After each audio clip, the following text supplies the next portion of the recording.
એ ગામની પાણીની ટાંકી ઉપર ગધેડો ચડી ગયો. હવાર પડ્યું એટલે ગામ જાગ્યું, આમ મોં ઉજળું થયું.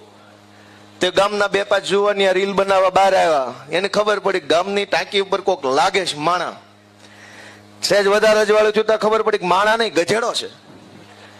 એટલે બે ફોન કર્યો કે આપડા ગામની ટાંકી પર ગધેડો ચડી ગયો. એટલે ટાંકી ફરતે ગોળ ગોળ દાદરા આવે, ખબર છે આમ.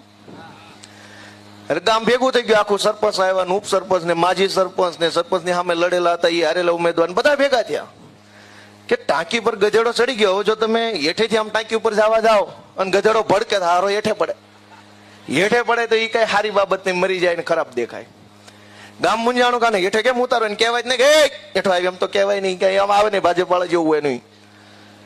એટલે બધાએ ફેસબુકમાં કોમેન્ટ કરી કે ભાઈ અમારા ગામની ટાંકી ઉપર ગધેડો ચડી ગયેલ છે, આને નીચે ઉતારવા માટે કોઈની પાસે કઈ આઈડિયા હોય તો નીચે કોમેન્ટમાં જણાવો. તે કોમેન્ટ આવી એક ગામમાં, એ કે આ ગધેડો ઉતારવાની આઈડિયા તો અમારી પાસે છે, એ તમને પછી આપું, પેલા સડ્યો કેમ એ અમને કયો.